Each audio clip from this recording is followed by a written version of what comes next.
మనుస్మృతిలో శిక్షలకు సంబంధించి ఏ శ్లోకం ప్రకారం ఏ శిక్ష?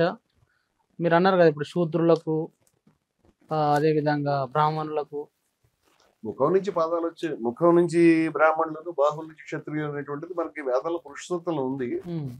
దానికి వేరే వేరే అర్థాలు ఉండొచ్చు, కానీ మనుస్మృతిని కొంచెం క్రూడ్ ఫామ్ లో అసలు శూద్రుడి యొక్క పుట్టుకే చాలా ఘోరమైనటువంటి పరిస్థితుల్లో అతను పాదాల నుంచి పుట్టాడు అనేటువంటి హీనపరచడం అనేది అక్కడి నుంచి కూడా మనకి చాప్టర్ 1 లో 31st శ్లోకంలోను 87-92 శ్లోకాల్లో కూడా మనకు మనుస్మృతిలో కనిపిస్తుంది.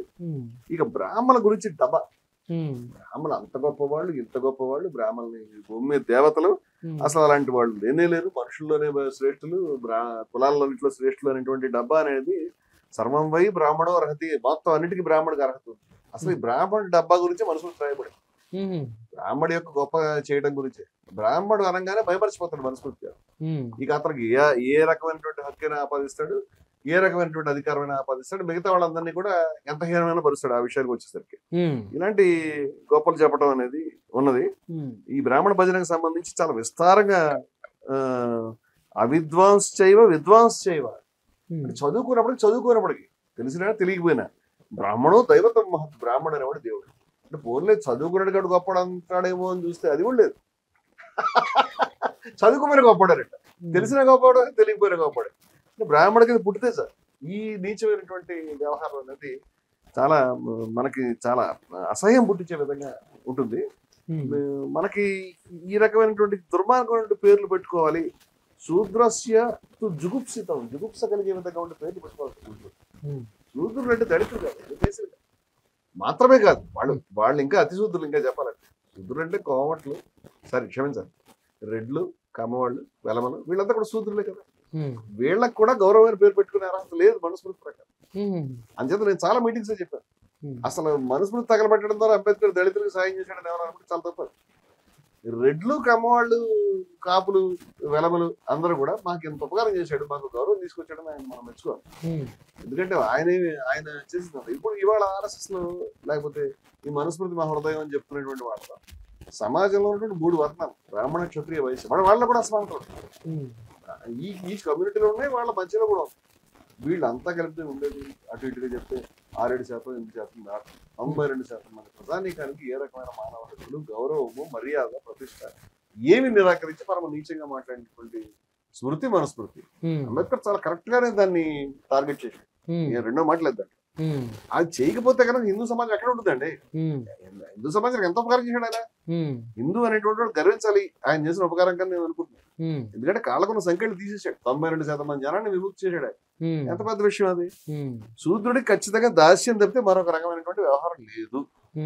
మహిళా సబ్జెక్ట్ తీయట్లేదు, మహిళా సబ్జెక్ట్ మనం వేరే మాట్లాడుకుందాం. మహిళ చాలా విస్తారమైన సబ్జెక్ట్ ఉంది, అసలు మహిళల గురించి మనసు చాలా అది ఉంది అని చెప్తారు. నేను కావాలని గొప్ప విషయాలు కూడా ఉన్నాయనేది నేను కోట్ చేయగలుగుతా. అది మనం మాట్లాడదామండి.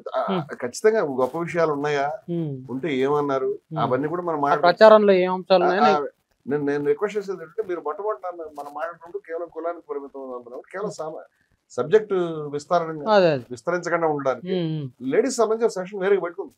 అక్కడ కూడా ఆర్ఎస్ఎస్ ఏం మాట్లాడుతుంది అది కూడా మనం మాట్లాడుకుంటాం. ఎందుకంటే వాళ్ళు సేవికా సమితి పెట్టారు కానీ స్వయం సేవక సమితి పెట్టలేదు, అది మనం మాట్లాడుకుంటాం. అలా ఎందుకు, పెద్ద రహస్యం. ఆడవాళ్ళు పనిచేయడానికి తప్పితే ఎందుకు పనికిరాని ఆర్ఎస్ఎస్ తేల్చింది సేవికా సమితి పెట్టడం ద్వారా. వైనాట్ స్వయం సేవికా సమితి క్వశ్చన్ మగవాళ్ళకు ఉంది, అది మనం అప్పుడే మాట్లాడదాం. చిన్న ఇది మాత్రమే చెప్తున్నాం. ఇప్పుడు ఇప్పుడు ఈ బ్రాహ్మణుడికి పని చేయాలి, వైశ్యుడికి పని చేయాలి, క్షత్రుడికి పని చేయాలి. శూద్రుడు బ్రాహ్మణులకి ఇంగితే దళితులు కాదు, శూద్రుడు. బ్రాహ్మణుడు వదిలేసిన మనకి ఎలాంటి అవశిష్టాల ఆచారాలు మడేశ్వరం కర్ణాటకలో మీరు వినుంటారు. బ్రాహ్మణులంతా లేచి వెళ్ళిపోయిన తర్వాత ఆ ఎంగిలాకుల మీద పొరుగుతూ ఉంటారు దళితులు కాదు, మిగతా సమాజం ఆచారం మొత్తం ఉంటుంది. ఎందుకంటే దానివల్ల రోగాలు తగ్గుతాయి వస్తాయి, పరీక్ష చేస్తే తెలుస్తుంది. అసలు ఎంత అవమానకరం వాడి ఎంగిలి దాంట్లో మనం దొరకడం అనేది ఆ బాధ కలగాలి కదా. అలాగే అసలు బట్టలు వేసుకోకూడదు, చిరిగిన పాత బట్టలు వాడికి పడేయాలికి వచ్చాయి, లేకపోతే శవాల మీద ఉన్నటువంటి బట్టలు వాళ్ళు ఏరుకుని మార్చాలి. అసలు వాడికి ఆ సేవ చేసినందుకు ఒక మర్యాదగా వాడికి జీతం ఇవ్వాలనే పద్ధతి కూడా మనుస్మృతికారుడు. అసలు మానవ హక్కులు నిరాకరించడం మీద అంత ఉత్సాహం ఏమిటో, అంత శాడిజం ఏమిటో, అంత దుర్మార్గం ఏమిటో చాలా షాకింగ్ గా ఉంటాయి. ఇలా రాయొచ్చు ఎవరైనా ఇటువంటి దాన్ని మనస్మృతిని ఏమైనా అంటావా అని వాళ్ళ చివరికి దళితుల్లో బీసీల్లో కూడా తయారై దాన్ని మోస్తున్నారంటే బాబు మీకు నమస్కారం, మీరు కొంచెం చదువుకోండి, తెలుసుకోండి. ఆ తర్వాత ఆ మనస్మృతిని ఆయన ఎలా మెచ్చుకున్నాడు ఆ పార్టీ కూడా మనం వద్దాం. శూద్రుడికి డబ్బులు ఇవ్వాల్సిన అవసరం లేదు, డబ్బులు తీసుకుంటే నొక్కేయచ్చు. అయితే బ్రాహ్మణులు ఎవరి డబ్బులను తీసుకుని నొక్కేయచ్చు, వాళ్ళని అడగకూడదు. బ్యాంకులు కూడా గుర్తుపెట్టుకోవాలి, రేపు హిందూ రాష్ట్రం ఏర్పడితే కనుక బ్యాంకు డబ్బుల్ని మళ్ళీ అడగకూడదు బ్రాహ్మణులు. ఇది ఓపెన్ గా రాశారు.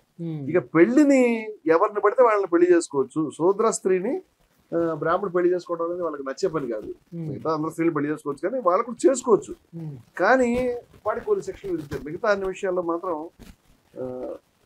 ఇకపోతే మిగతా కులాల్ని జంతువులతో సమానంగా మాట్లాడారు. 3వ అధ్యాయంలో 239వ శ్లోకంలో బ్రాహ్మడు భోజనం చేస్తుంటే శ్రాద్ధ కర్మలో అటువంటి బ్రాహ్మణుని చండాలుడు, పంది, కోడి, కుక్క, రజస్వల, నపుంసకుడు చూడకూడదు. చూడండి, కుక్క కోడితో కలిసి కూర్చోబెట్టారు చండాలు. చండాలుడు అంటే మళ్ళీ దళితుల్లో వేరే సెక్షన్, దానికి కూడా మళ్ళీ డెఫినేషన్ రాశారు. ఇప్పుడు ఇటువంటి అంటే చూడడానికి వీల్లేదు, కేవలం సేవ మాత్రమే చేసుకోవాలి అనేటువంటి వక్ర బుద్ధిని ప్రదర్శించడమే కాకుండా మనుషులందరిలోకి చండాలుడు అధముడు, బ్రాహ్మణ ఉత్తముడు. చండాలో చదమో నృణాం అంటే మనుషుల్లో చండాలుడు చాలా అధం, ఏ మాత్రం గౌరవం ఇవ్వాల్సినటువంటి. ఎందుకు అంటే శూద్ర స్త్రీకిను బ్రాహ్మణుడికి పుట్టినవాడు అనే ఒక కథ తయారు చేశారు. దానికి ఒక నీచమైన కథ తయారు చేస్తారు. అట్లాగే వీళ్ళకి చండాలుడికి స్వపాకులకి చెప్పింది ఏమిటంటే వీళ్ళకి కుక్కలు గాడిదలు ఇదే వీళ్ళకి ఉండాల్సిన సంపద. కుక్కలు గాడిదలు, పశువులు, ఆవులు, గేదెలు ఉండకూడదు. శవాల మీద బట్టలే వస్తారు. ఆ శవాలు పడేసేటప్పుడు దహనానికి ముందు ఏమైనా ఉంటే వాడు తుండు కూడా దాని మీద బతకాలి. వాడు పగిలిన కొండ పెంకుల్లో మామూలు మర్యాద కూడా లేదు. ఇంకా వాడి పోయినంత వాడి విడికిన సమస్య. ఇనుప చట్టాల ఇవన్నీ కేవలం నిన్న మొన్నటి అయ్యంకాళి గారి సభల్లో ఆయన ఇనుప నగలను భద్రకొట్టించేవాడు. ప్రతి చోట కూడా తీయడం భద్రకొట్టడం సభల్లో జరిగేది, గొప్ప పోరాటం జరిగింది. ఈ దరిద్రమైన పేర్లు పెట్టుకోవాలి, జుగుప్స కలిగించే దాక్షాయణి అనేటువంటి పేరు ఒక వండర్ అండి. దాక్షాయణి వేలాయుధం చరిత్ర నేను రాశాను. రాజ్యాంగ రచనా సభలో మొట్టమొదటి ఏకైక దళిత మహిళ అనేటువంటిది, మొట్టమొదటి భారతదేశం దళిత మహిళ గ్రాడ్యుయేట్. దాక్షాయణి పేరు పెట్టడం రికార్డ్. అప్పటిదాకా చాలా హీనమైన పేరు పరిచేటువంటిది, వాళ్ళు అసహించుకునేటువంటి పేర్లు పెట్టుకోవాలనేటువంటిది మనుస్మృతి యాజ్ ఇంప్లిమెంట్ అయితే కేరళ అనుకుంటాను. దారుణంగా అయింది. సలహా అనేది ఖచ్చితంగా బ్రాహ్మడే చెప్పాలి. అలా కాకుండా రాజు సలహా తీసుకోకూడదు, వీడు చెప్పకూడదు కూడా. ఇక పోతే బ్రాహ్మడి ధర్మాన్ని ఎవడైనా చదువుకోవడం అనేది శూద్రుడు ఎవరైనా సాహసిస్తే, చాలా మంది ఏమంటారంటే శ్లోకం చెప్పండి, నంబర్ కూడా చెప్పండి. శ్లోకం 8వ అధ్యాయంలో 418వ శ్లోకం, వైశ్య శూద్రో ప్రయత్నేన స్వాని కర్మాణి కారయేత్ తౌహి చ్యుతే స్వకర్మేభ్య శోభయేతామిదం జగత్. వైశ్యుడి చేత శూద్రుడి చేత తమ తమ వృత్తుల్ని వ్యాపారాన్ని తప్పనిసరిగా చేయించాలి. వైశ్యుడు ఏం చేయాలి? వ్యాపారం చేయాలి. శూద్రుడు ఏం చేయాలి? సేవ చేయాలి. ఈ రెండు పనులు ప్రభు వాళ్ళ చేత ఖచ్చితంగా రాజుగారు చేయించాలి. అలా గనక వాళ్ళు ఆ పని వాళ్ళు ఆ పనిని వదిలిపెడితే ఈ ప్రపంచమే క్షోభ పడిపోతుంది. వాస్తవేనండి, బ్రాహ్మణ క్షోభ, వాళ్ళు పని మనసుడి క్షోభే కదా. అందుచేత చేయమని రాజుగారికి చెప్పడం అనేది జరుగుతుంది. అలాగే 10వ అధ్యాయంలో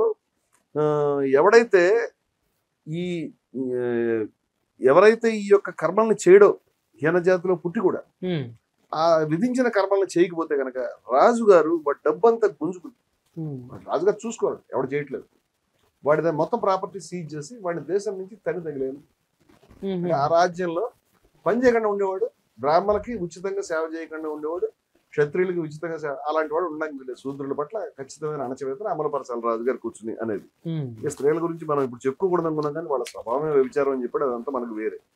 ఇక దండన అనేటువంటిది వాళ్ళని ఏ విధంగా దండించవచ్చు అనేది చాలా ఘోరమైనటువంటి శిక్షలు. పురుషుడికి జరిగదు, లింగం మీద కొట్టాలి, స్త్రీకి యోని మీద కొట్టాలి. ఈ మాటలు కూడా చాలా నీచంగా తప్పు చేసినప్పుడు. 8:125 8వ అధ్యాయంలో 125వ శ్లోకంలో మనిషికి 10 దండన స్థానాలు చెప్పారు. దాంట్లో ఇవి కూడా కడుపు, నాలుక, చేతులు, కాళ్ళు, కన్ను, ముక్కు, చెవి, ధనం, దేహం ఇవన్నిటి కూడా దండించి ప్రైవేట్ పార్ట్స్ మీద కూడా మీరు దండనని శిక్షలు అమలుపరచాలి. కానీ ఈ శిక్షలు బ్రాహ్మణులకు వర్తించవు. అని స్పష్టంగా చెప్పాడు. ఈ శిక్షలు బ్రాహ్మణులకు బ్రాహ్మణులకు చేయకూడదు స్పష్టంగా చెప్పాడు. బ్రాహ్మణులు దండించాల్సి వస్తే ఎలా దండించాలి? బ్రాహ్మడికి బాడీ టచ్ చేయకూడదు, బాడీ మీద ఎటువంటి గాయం చేయకూడదు. మహా అయితే దేశ బహిష్కార శిక్షణ దించవచ్చు. లాస్ట్ ఏంటది శ్లోకం? అది 8:124 8వ అధ్యాయంలో 124 శ్లోకంలో బ్రాహ్మడికి మాత్రం ఎటువంటి శిక్ష వేయకూడదు. మహా అయితే మీరు ఇక్కడి నుంచి పంపించేయండి, అంతేగాని ఇంకో శిక్ష వేయడానికి వీళ్ళే. కానీ వీళ్ళకైతే ఎటువంటి కొట్టాలి, ఎటువంటివి చేయాలనేది చాలా ఘోరమైనటువంటి పద్ధతిలో. అసలు బ్రాహ్మణ్ణి మాత్రం టచ్ చేయకూడదు, చంపకూడదు. చంపడం అనేది బ్రహ్మహత్య పాత్ర చెప్పలేనంత ఇదని పురాణాలు అదే గుర్తించారు. ఆటోమేటిక్ గా వీడు కూడా అదే మాటలు చెప్పాడు. ఒకవేళ బ్రాహ్మణ్ణి పొరపాటు తిడితే, క్షత్రియుడికైతే 100 రూపాయలు 100 రూపాయలు జుర్మానా అన్నాడు. ఒకవేళ వైశ్యుడైతే 150 రూపాయలు వేయాలి, లేకపోతే 200 రూపాయలు కూడా వేయచ్చు. శూద్రుడైతే కనుక చెప్పారు వాడికైతే 100 రూపాయలు తిట్టినందుకు. శూద్రస్తు వధమరహతి, శూద్రుడు తిడితే చంపేయాలి. 8వ అధ్యాయంలో 247 శ్లోకం అది.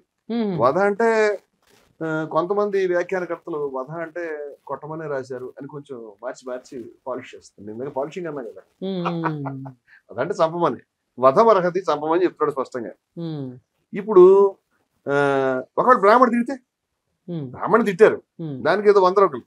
బ్రాహ్మణ్ క్షత్రియుడిని తిట్టినప్పుడు 50 రూపాయలు జుర్మానా, వైశ్యుడిని తిడితే 25 రూపాయలు, శూద్రుడిని తిడితే 12 రూపాయలు. చూడండి తగ్గుతూ వచ్చింది. వీడికి వాల్యూ లేదు. వాడిని అయితే చంపేమని చెప్పాడు. వీడికైతే 12 రూపాయలు ఇచ్చి బ్రాహ్మడు శూద్రుడిని తిట్టొచ్చు, వాడు తిడితే మాత్రం చంపే. ఇది శూద్రుడు బ్రాహ్మణుని తిడితే చంపేయాలా? ఆ శూద్రుడిని చంపే.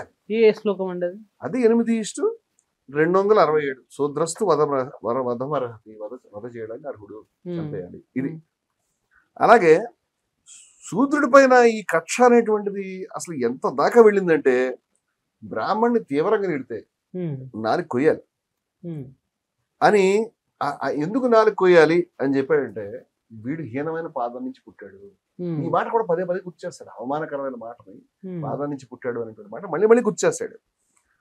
అలాగే పేరు కులం చెప్పి తిడుతుంటే ఎవరిని బ్రాహ్మణ్ణి, మరి బ్రాహ్మణ ఇలా చేసావు అని వాడు అహంకారం తట్టుకోలేక ఎప్పుడు తిడితే, అలా దూషించేవాడి నాలుక మీద 10 అంగుళాల కర్రుతో 10 అంగుళాలు ఉన్నటువంటిది కాల్చి వాడి నాలుగు కాల్చాలి అని చెప్పాడు. ఒకవేళ ఎవరైనా బ్రాహ్మడికి నువ్వు తప్పు చేస్తున్నావయ్యా, ఇది అన్యాయం అని కనుక ఉపదేశించే సాహసం చేస్తే, అతని చెవిలో నోట్లో సలసల మరిగే నూనెని పొయ్యాలి. అట్లుందా? ఏ శ్లోకం అండి? ఇది 8:272 శ్లోకం కూడా ఇంట్రెస్ట్ ఉంటే చెప్తాను. ధర్మోపదేశం దర్పేణ విప్రాణమస్య కుర్వతః, బ్రాహ్మణికే బోధించబోతే తప్త మానే చయే తైలం వక్త్రే స్తోత్రే చ పార్థివః, అతని యొక్క చెవులో నోట్లో బాగా వేడి చేసినటువంటి నూనెని పోయాలి, కాగించినటువంటి నూనెని. ఇక ఎవరైనా నోటితో తిడితేనే ఇంత బాధపడిపోయాడే, కొడితే బ్రాహ్మణ్ సాహసం చేస్తే ఊరుకుంటాడా? ఏమన్నాడు? ఏ అవయవంతో కొట్టడానికి ప్రయత్నించాడో ఆ అవయవాన్ని నరికారు. కర్రతో కొట్టినా చెయ్యి నరికారు. ఇది 8:279 280లో చాలా క్రూరమైనటువంటి శ్లోకాలు వివరంగా రాయబడి ఉన్నాయి. బ్రాహ్మణ్ణి కొట్టేందుకు శూద్రుడు కర్రను ఉపయోగిస్తే ఆ శూద్రుడు చెయ్యిని తన్నపోతే కాలిని నరికేయాలి.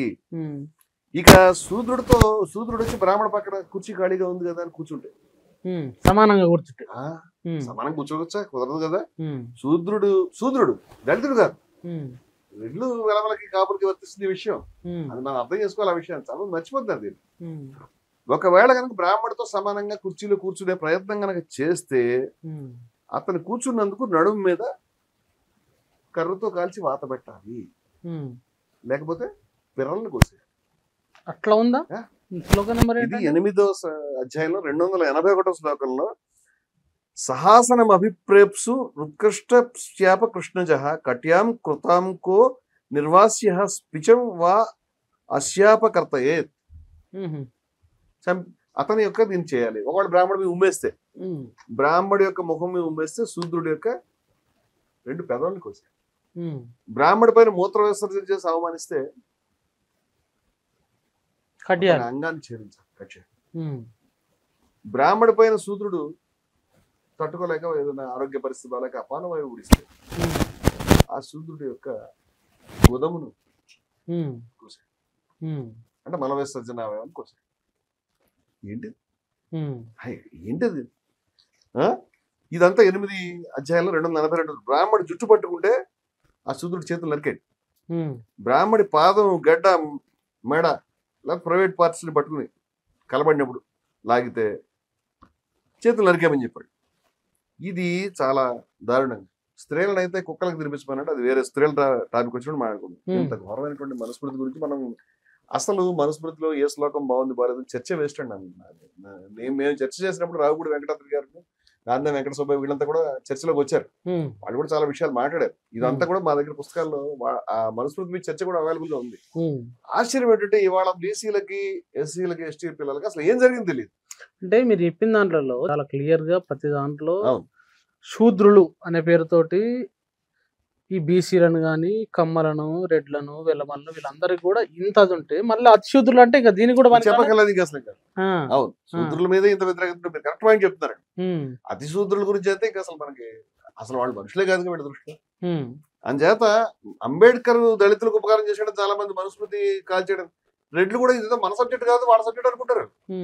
రెడ్లు, కమ్మలు, కాపులు గ్రహించాల్సిన శూద్రులందరికీ కూడా ఒక విముక్తిని, ఒక సమాన హక్కులు ప్రసాదించడానికి అంబేద్కర్ ఈ పని చేశాడు. 92% మంది హిందువులు చేశాడంటే హిందూ మతంలో గొప్ప ఉపకారం చేశాడని నేను భావిస్తున్నాను. తర్వాత ఈ శ్లోకాల గురించి 1917లోనే గాంధీజీ తప్పు అని చెప్పాడు. గాంధీజీ గొప్ప హరిజన యాత్ర చేశాడు, 12,000 మైళ్ళ యాత్ర చేశాడు. ఇంకొక విషయం అంటే చిత్పాన్ బ్రాహ్మిన్స్ అనేటువంటి వాళ్ళు మహారాష్ట్రలో, మీకు తెలుసు కదా, పూనా ప్రాంతంలో ఉంటారు. Savarkar is Chitpavan Brahmin, Godse is Chitpavan Brahmin. అసలు చాలా పవిత్రమైన రేస్ గా వాళ్ళని వాళ్ళు ఫీల్ అవుతారు. కులంలో చెడ్డవాళ్ళే ఉంటారు, కులంలో మంచి వాళ్ళు ఉంటారు అని చెప్తే మన కులతత్వం నేను అలా చెప్పే మనుషులు వాళ్ళు ఫీల్ అవుతారు, వాళ్ళు రాసుకుంటున్నారు చాలా సందర్భాలు. చాలా మంది చిత్పావన బ్రాహ్మణులు సాంప్రదాయకమైన ఉద్యమాలు, ఆధిపత్య ఉద్యమాలు, కుల ఉద్యమాలు, వివక్షను చూపించేవి, మనస్మృతిని ప్రేమించేవి, ఇలాంటి దుర్మార్గం ఉద్యమాలు పుట్టుకొచ్చాడు. ఏది చిత్పావన బ్రాహ్మణ్స్ ఉన్నారు దాంట్లో, వాళ్లే గాంధీని చంపేస్తారు. అయితే 1934 గాంధీ హరిజన యాత్ర చేస్తాడు. చాలా చోట్ల నల్ల జెండా చూపించారు, చాలా చోట్ల రాళ్ళు వేశారు. ఒక దగ్గర రాళ్ళు వేస్తుంటే ఆయన లేచి, గాంధీ గారి కాళ్ళ మీద, కారు మీద రాళ్ళు పడుతున్నాయి, మనం ఏం చేయాలి? 12,000 మైళ్ళ యాత్ర అంటే కరాచీ నుంచి ఇక్కడ దాకా. ఇంత పెద్ద యాత్ర ఆవిడ చేయలేదు అసలు దేశం. ఆయన ఏం చెప్పాడంటే, రాళ్ళు పడుతుంటే వాళ్ళు మన తలబద్ర కొట్టాలి కదా, రాళ్ళు వేస్తున్నారు అని కారు దిక్కి కింద దిగాడు. అర్థం మిమ్మల్ని కాపాడమని చూస్తే దిగాడు, వాడు తలబద్ర కొట్టాలని రాళ్ళు వేస్తాడు అని చెప్పి కారు మనం దీన్ని పదయాత్రగా మార్చాలి. ఆయన దెబ్బలు తినడం ఆయన 1934లో పూనా దగ్గర ఆయన మీద బాంబు దాడి మొదటి హత్యా ప్రయత్నం జరిగింది. చాలా మంది తెలియని విషయం. ఆ హత్యా ప్రయత్నం చేసినటువంటి వాళ్ళు అగ్రకులాహంక. ఆయనని ఖచ్చితంగా ఈ యొక్క హరిజన యాత్ర చేస్తున్నాడు, హరిజనులకు హక్కులు కావాలంటాడు అనే దాని మీద ఆగ్రహంతో మండిపోతున్నటువంటి సాంప్రదాయకులు. ఆ రోజు అగ్ని సామాన్యంగా లేరండి, చాలా మంది తెలియదు. నేను ఈ హరిజన యాత్ర గురించి, ఆయన చేసిన వర్క్ గురించి రాశాను. దురదృష్టం ఏంటంటే భారతదేశంలో దీని గురించి పెద్దగా ఎవరు మాట్లాడరు. ఇది అంతుసలాం అనేటువంటి పుస్తకంలో ఇవన్నీ హరిజన యాత్ర చూశారు.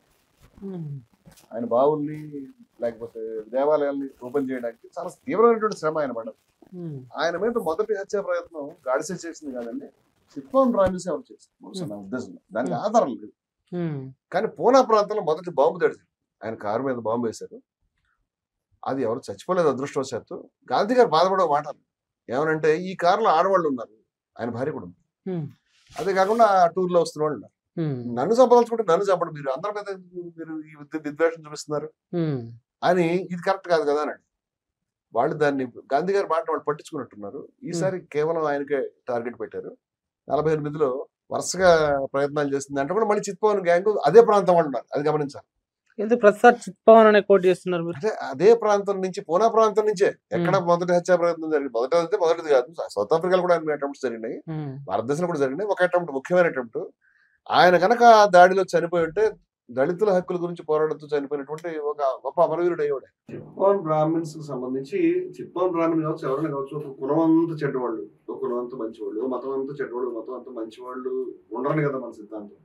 అంచేత ఒక కమ్యూనిటీ మొత్తాన్ని ఎప్పుడు నేను అలా అనకూడదు, మనం ఎవరో అనకూడదు. మనం చెప్పేది ఏంటంటే, ఈ చిత్పావన్ బ్రాహ్మిన్స్ లోనే మేము చాలా పరిశుద్ధి కలిగినటువంటి వాళ్ళం, మేము చాలా ఉన్నతులం అనేటువంటి ఒక అభిప్రాయం అయితే వాళ్ళలో కొంతమందికి ఉన్నది. ఈ సాంప్రదాయకమైన అభిప్రాయాలు పూనా ప్రాంతంలోనే రియాక్షనరీ మూవ్మెంట్స్ రావడం జరిగింది. ఆర్ఎస్ఎస్ కూడా పూనా చాలా ముఖ్యమైనటువంటి సెంటర్.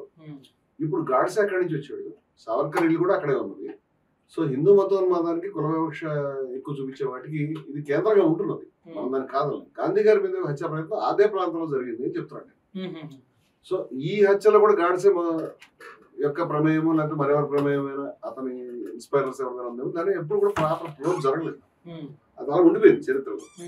కానీ అదే బ్యాచ్ తర్వాత చాలా కాలం అయిన తర్వాత ఈ ప్రయత్నం రెండో ప్రయత్నం కూడా చేశారు కాబట్టి చిత్తూరు రామన్స్ గురించి మనం మళ్ళీ చెప్పుకోవాల్సి వస్తుంది. ఇప్పుడు గోల్వాల్కర్ అసలు ఇప్పుడు హృదయాన్ని బలిపరిచి ఇప్పుడు మనం ఇప్పటిదాకా మనుస్మృతులు ఇవన్నీ దుర్మార్గాలనే చూసాం.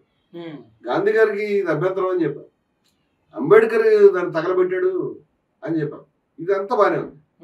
ఆర్ఎస్ఎస్ 1925లో ఏర్పడి ఆర్ఎస్ఎస్ లో వాళ్ళకి చాలా బైబిల్ లాంటి పుస్తకాలు అయినటువంటి బంచ్ ఆఫ్ థాట్స్ వాటిల్లోనూ లేకపోతే ఆర్ఎస్ఎస్ యొక్క వీఆర్ నేషనల్హుడ్ లో కూడా ఈ యొక్క ఏదైతే మనుస్మృతి ఉందో దాని గురించి వాళ్ళు ఏమనుకుంటారంటే చాలా ముఖ్యమైనటువంటి విషయం అవుతుంది. ఆశ్చర్యం ఏంటంటే మనుస్మృతిని బలపరచడం అనేది ఏదో ఒక చిన్న స్టేట్మెంట్ కింద మా హృదయాలను పరిపాలిస్తుంది అని సింపుల్ గా ఏమనలేదు. మను రూల్స్ ఆఫ్ హార్ట్స్ అనేది సింపుల్ గా ఏమన్న మాట కాదు. వాళ్ళ మొదటి నుంచి కూడా ఆ విషయం మీద వాళ్ళు క్లియర్ గా ఉన్నారు. అంచేత ఇక్కడ మొట్టమొదటి నుంచి వాళ్ళు ఏమన్నారు అనేది మనం చూస్తే ఈయన అంటున్నాడు వి అండ్ అవర్ నేషనల్ పుస్తకంలో the first and greatest law giver of the world Manu, మొట్టమొదటి అత్యున్నతుడైనటువంటి శాసనకర్త మనువు అని గోల్వాల్కర్ ప్రకటించాడు. అదేవిధంగా ఆయన ఒక గొప్ప శ్లోకాన్ని మనుస్మృతి శ్లోకాన్ని అది 2వ అధ్యాయంలో ఉన్నటువంటి 20వ శ్లోకం అంటే చాలా ఇష్టం పాపం గోల్వాల్కర్కి. ఆయన కూడా బ్రాహ్మణుడే, అందువల్ల అది బ్రాహ్మణ గొప్పతనం చెప్పే శ్లోకం ఏమో ఆయన పదే పదే చెప్పేవాడు. ఏతద్దేశ ప్రసూతస్య సకాశాద అగ్రజన్మనః స్వంస్వం చరిత్రం శిక్షేరం పృథివ్యాం సర్వమానవా, అంటే భూమి మీద ఉన్నటువంటి మొత్తం మనుషులంతా కూడా వీళ్ళందరూ కూడా వచ్చి భారతదేశంలో పుట్టినటువంటి ఈ గొప్పవాళ్ళైన బ్రాహ్మణుల పాదాల దగ్గర కూర్చుని నేర్చుకోండి సబ్జెక్ట్ అని చెప్తాడు. భారతదేశం కాదు, ప్రపంచం అంతా. ఇది గోల్వాల్కర్ మహాపరవశంలో పడిపోయినాడు. అంచేత బంచ్ ఆఫ్ థాట్స్ అనేటువంటి వారి యొక్క గ్రంథం పాంచజన్యం, తెలుగులో పాంచజన్యం, ఇది తెలుగులో పాంచజన్యం. ఈ తెలుగులో పాంచజన్యంలో కూడా వారు ఈ శ్లోకాన్ని అలాగే బంచ్ ఆఫ్ థాట్స్ లో కూడా, బంచ్ ఆఫ్ థాట్స్ పుస్తకం కూడా తెచ్చాము. బంచ్ ఆఫ్ థాట్స్ కూడా మనం కావాలంటే ఇంగ్లీష్ లో దాన్ని కోట్ చేయడం చూడొచ్చు. కొంతమంది ఈ తప్పులు ఉన్నాయి, అనువాద తప్పులు ఉంటాయి అని అంటారు కాబట్టి చెప్తున్నాను నేను. అది కూడా పేజ్ నెంబర్లు కావాలంటే చెప్తాము. దాంట్లో గోల్వాల్కర్ గారు ఈ శ్లోకాన్ని, ఇది నేను ఇందాక చెప్పాను, అది ఆయన వేరే చోట కోట్ చేశాడు, ఇక్కడ కూడా చెప్తున్నాడు. సమస్త పృథ్వీవాసులారా ఈ దేశంలో జన్మించిన అగ్రజన్ముల అంటే బ్రాహ్మణుల పాదాల వద్ద మీ జీవిత పాఠాలు నేర్చుకోండి. ఇది ఆయన యొక్క హృదయం. ఇది మనుస్మృతిలో ఉంటే ఈయనకి ఆహ్వానం అని, మనుస్మృతిలో ఇంత దుర్మార్గం ఉందే, ఇంత అన్యాయం ఉందే అని తగలలేదు ఆయన. 32 సంవత్సరాలు సరసంఘ చాలకగా ఉన్నటువంటి వ్యక్తి ఆయన 100 సంవత్సరాల్లో 1/3 పార్ట్ ఆయన చేతులు ఆయనే ఉన్నాడు. మిగతా పార్ట్లో చాలా మటుకు హెడ్గేవర్ గారు ఉన్నారు. అంచేత వీళ్ళు ఈ సంఘ యొక్క ఐడియాలజీని వాళ్ళు రూల్ చేశారు. అందుకని ఈ మాట ఈజీగా మను రూల్స్ అవర్ హార్ట్స్ అనేది ఆ కారణం ఆర్గనైజర్ పత్రిక రాయటం అనేది సాధ్యమైంది. అంతేకాకుండా వాళ్ళు ఈ థాయిలాండ్ అనేటువంటి దేశంలో ఒక మను విగ్రహాన్ని ప్రకటించారు, పెట్టారు. అక్కడ కూడా భగవాన్ మను మానవాళికి ప్రప్రథమ అత్యంత గరుడైన శాసన ప్రదాత అని చెక్కారని గోల్వాల్కర్ తన బంచ్ ఆఫ్ థాట్స్ లో రాసుకుని మురిసిపోయాడు. మన దేశంలో కూడా ప్రతి ఊళ్ళో మను విగ్రహం పెట్టాలి, మనలో కూడా ఈ విధంగా రాయాలని మనసులో ఉంది పాపం. ఏం ఆర్ఎస్ఎస్ వాళ్ళు వాళ్ళ కళలు నెరవేరుస్తారు, మేము చాలా దూరం వచ్చారు కదా బాబు. ఇప్పుడు ఆర్గనైజర్ అనేటువంటి పత్రిక 1949 నవంబర్ 30, అప్పటికి మన రాజ్యాంగం అనేది అమల్లోకి రాలేదండి. నవంబర్ 30 అంటే ఆమోదం పొందింది కదండి. ఎప్పుడు 1949 నవంబర్ 23 డేటు మీకు ఐడియా ఉంది? 26న ఆమోదాన్ని పొందింది. నవంబర్ 30 నాటి సంచికలో అంటే ఆమోదం పొందిన వార్త అన్ని పత్రికలు ప్రధానంగా వచ్చి ఉండొచ్చు కదా. 26 తర్వాత 30వ తేదీ అంటే నెక్స్ట్ అదే వీక్ లో. ఆర్గనైజర్ పత్రిక 1949 నవంబర్ 30 నాటి సంచికలో ఏం రాసిందో ఈ పుస్తకంలో నేను ట్రాన్స్లేట్ చేసి రాశానండి. భారత నూతన రాజ్యాంగానికి సంబంధించిన మహా చెడ్డ విషయం ఏమిటంటే, పాపం ఎంత కష్టం వచ్చిందో వాళ్ళకి. ఈయన చెప్తున్నాడు, మన ప్రధాని మోదీ గారు, అంబేద్కర్ వల్ల నేను ఇక్కడ దాకా వచ్చాను, అంబేద్కర్ వల్ల ఇంత పెద్దవాడిని అయ్యాను, ఈ రాజ్యాంగమే గొప్ప అని అప్పుడప్పుడు చెప్తూ ఉంటాడు ఆయన. ఈ సుభాషితాలు బాగానే ఉంటాయి కానీ ఈయన ఆ రాజ్యాంగం ఆమోదించబడుతున్నప్పుడు తను నిక్కరేసుకున్న స్వయం సేవకుడే కాబట్టి తన సంస్థ కూడా ఏమంది దాన్ని ఆయన ముందుకు రాకుండా ఆ సంస్థే కర్రలు అడ్డం పెట్టింది బీసీలకి, ఎస్సీలకి, శూద్రులకి అనే విషయం మనం గమనిస్తే ఆయనకి కొంత క్లారిటీ పెరుగుతుందేమో అనుకుంటాను నేను. భారత నూతన రాజ్యాంగానికి సంబంధించిన మహా చెడ్డ విషయం ఏమిటంటే దానిలో భారతీయ ఆలోచనలు లేవు. భారతీయ ఆలోచనలు అంటే ఏమిటి? ప్రాచీన భారత రాజ్యాంగం తాలూకు చట్టాలు, సంస్థలు, పరిభాషలు రవందానే ఇందులో కనపడవు. ప్రాచీన భారత రాజ్యాంగం తాలూకు చట్టాలు అంటే వారి దృష్టిలో మనుస్మృతే. స్పార్టాకు చెందిన లైకుర్గస్ లేదా పర్షియాకు చెందిన సోలన్ కంటే ముందు మనుస్మృతి లిఖించబడింది. మనుస్మృతి ఉంది మనకి, దీన్ని రాజ్యాంగంలో పట్టించుకోలేదు అని మనుస్మృతిలో ఉన్న చట్టాలు ఈనాటికి ప్రపంచం నుండి ప్రశంసలు అందుకుంటూనే ఉన్నాయి అని ఆర్గనైజర్ పత్రిక 49లో రాస్తుంది. ఎవరు ప్రశంసించారు? అప్పటికి అంబేద్కర్ తగలబట్టి 20 ఏళ్ళు జరిగిపోయింది. అంబేద్కర్ తగలబెట్టిన 2 దశాబ్దాల తర్వాత కూడా ఆర్ఎస్ఎస్ కి మనుస్మృతి మీద భ్రమ తగ్గలే. ఇవాళైతే మా హృదయం అంతా అంబేద్కర్ అని చెప్పేదాకా కూడా ముందుకు వచ్చారు వాళ్ళు. హిందువులు స్వచ్ఛందంగా వాటికి విధేయులుగా ఉంటున్నారు, అనుసరిస్తారు. స్వచ్ఛందంగా పిల్లలు బోధించుకుంటారు, స్వచ్ఛందంగా నాలుగులకి ముద్రలు వేయించుకుంటారు, స్వచ్ఛందంగా బూతులు తిట్టించుకుంటారు, స్వచ్ఛందంగా వివక్షకి, అసమానతలకి, విద్య లేకపోవడానికి, నోట్లో వేడివేడి నూనెని చెవుల్లో నోట్లో పోయించుకోవడానికి స్వచ్ఛందంగా వస్తుందని వారి అభిప్రాయం. కానీ మన నూతన రాజ్యాంగ పండితులకు ఇదంతా అక్కర్లేదంటే అంబేద్కర్ పేరు తీయడానికి ఇష్టం వాడికి. ఈ కొత్త కన్స్టిట్యూంట్ అసెంబ్లీలో ఉన్నటువంటి వాళ్ళు కనీసం మనుస్మృతిని తలుచుకోలేదని ఆర్ఎస్ఎస్ డైరెక్ట్ గా బాధపడింది. మనుస్మృతి మీద ప్రేమ, రాజ్యాంగం పట్ల ఈసడింపు, ఈ రాజ్యాంగ కర్తల పట్ల ఈసడింపు, మనుస్మృతి అందరికీ ఆమోదయోగ్యమైందని చెప్పడం, ఇవన్నీ కూడా ఆర్గనైజర్ పత్రిక 1949లో చెప్తోంది. ఇక్కడ ఇంకో విషయం ఏం చెప్పుకోవాలండి, అంబేద్కర్ని మొట్టమొదటి అభినవ మను అనేవారు. మీకు 70లు, 80లు, 90లు కూడా ఆయన గురించి ఎక్కడైనా అభినవ మను రాజ్య అంబేద్కర్ అంటే దళితులు లేదా కుల వ్యతిరేక ఉద్యమకారులు కూడా అప్పటికంత బలమైనటువంటి కాన్షియస్ లేదు. అంబేద్కర్ పొగడ్డానికి వాడు కూడా మను శబ్దాన్ని వాడారు. 80లు, 90లు చర్చ జరిగింది. మను అనేవాడు దుర్మార్గమైనటువంటి స్మృతి రాస్తే ఈయన అభినవ మను అని చెప్పడం ద్వారా ఇది ఎక్కడ న్యాయం చేస్తాం, అభినవ మను అనకూడదు అని అప్పటి నుంచి ఈ పదం వాడడం అనేది దాదాపుగా తగ్గిపోయింది.